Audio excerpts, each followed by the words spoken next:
The hobbits were still weary when they set out again early next morning. There were many miles yet to go between them and the ford, and they hobbled forward at the best pace they could manage. "Our peril will be greatest just ere we reach the river," said Glorfindel, "for my heart warns me that the pursuit is now swift behind us, and other danger may be waiting at the ford." The road was still running steadily downhill, and there was now in places much grass at either side, in which the hobbits walked when they could to ease their tired feet. In the late afternoon, they came to a place where the road went suddenly under the dark shadow of tall pine trees, and then plunged into the deep cutting with steep, moist walls of red stone. Echoes ran along as they hurried forward, and there seemed to be a sound of many footfalls following their own. All at once, as if through a gate of light, the road ran out again from the end of the tunnel into the open. There at the bottom of a sharp incline, they saw before them a long, flat mile, and beyond that, the ford of Rivendell. On the further side was a steep brown bank, threaded by a winding path, and behind that, the tall mountains climbed, shoulder above shoulder, and peak beyond peak into the fading sky. There was still an echo as if following feet in the cutting behind them, a rushing noise as if a wind were rising and pouring through the branches of the pines. One moment Glorfindel turned and listened, then he sprang forward with a loud cry. "Fly!" he called. "Fly! The enemy is upon us!" The white horse leapt forward. The hobbits ran down the slope. Glorfindel and Strider followed as a rearguard. They were only halfway across the flat when suddenly there was a noise of horses galloping. Out of the gate in the trees that they had just left rode a black rider.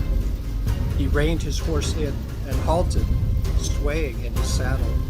Another followed him, and then another, and then again two more. "Ride forward, ride!" cried Glorfindel to Frodo. He did not obey at once, for a strange reluctance seized him. Checking the horse to a walk, he turned and looked back. The riders seemed to sit upon their great steeds like threatening statues upon a hill, dark and solid, while all the woods and land about them receded as if into a mist. Suddenly he knew in his heart that they were silently commanding him to wait. Then at once fear and hatred awoke in him. His hand left the bridle and gripped the hilt of his sword, and with a red flash he drew it. "Ride on! Ride on!" cried Glorfindel, and then loud and clear he called to the horse in an elf tongue, "Nor olim asfalaf!" At once the white horse sprang away and sped like the wind along the last lap of the road. At the same moment, black horses leapt down the hill in pursuit, and from the riders came a terrible cry, such as Frodo had heard in filling the woods with horror in the east farther and far away. It was answered, and to the dismay of Frodo and his friends, out from the trees and rocks away on the left, 4 other riders came flying. 2 rode towards Frodo, 2 galloped madly towards the ford to cut off his escape. They seemed to him to run like the wind and to grow swiftly larger and darker as their courses converged with his. Frodo looked back for a moment over his shoulder.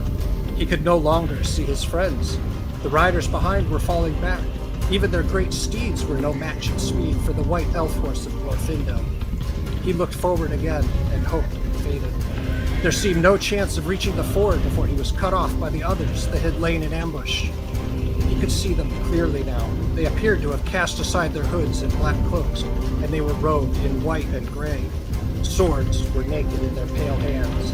Helms were on their heads. Their cold eyes glittered, and they called to him with fell voices. Fear now filled all Frodo's mind. He thought no longer of his sword. No cry came to him. He shut his eyes and clung to the horse's mane. The wind whistled in his ears, and the bells upon the harness rang wild and shrill. A breath of deadly cold pierced him like a spear, as with a last spurt, like a flash of white fire. The elf horse, speeding as if on wings, passed right before the face of the foremost rider. Frodo heard the splash of water. It foamed about his feet. He felt the quick heave and surge as the horse left the river and struggled up the stony path.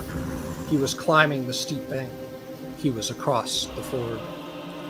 But the pursuers were close behind.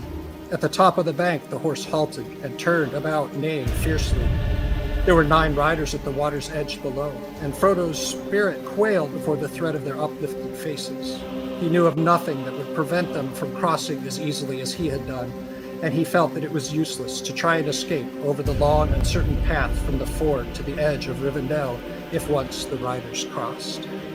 In any case, he felt that he was commanded urgently to halt. Hatred again stirred in him, but he had no longer the strength to refuse. Suddenly, the foremost rider spurred his horse forward. It checked at the water and reared up. With a great effort, Frodo sat upright and brandished his sword. "Go back," he cried. "Go back to the land of Mordor and follow me no more." His voice sounded thin and shrill in his own ears. The riders halted, but Frodo had not the power of Bombadil. His enemies laughed at him with a harsh and chilling laughter. "Come back, they called. "To Mordor we will take you." "Go back," he whispered. The ring, they cried with deadly voices. And immediately their leader urged his horse forward into the water, followed closely by 2 others. "By Elbereth and Luthien the Fair," said Frodo with a last effort, lifting up his sword, "you shall have neither the ring nor me."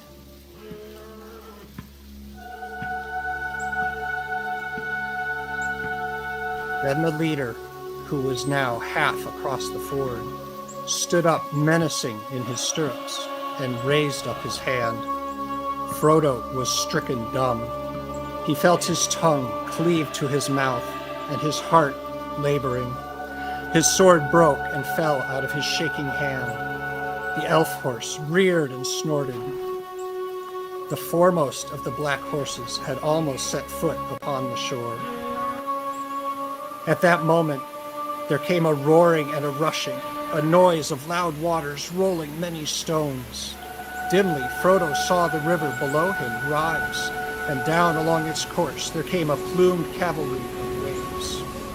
White flames seemed to Frodo to flicker on their crests, and he half fancied that he saw amid the water white riders upon white horses with frothing manes. The 3 riders that were still in the midst of the ford were overwhelmed.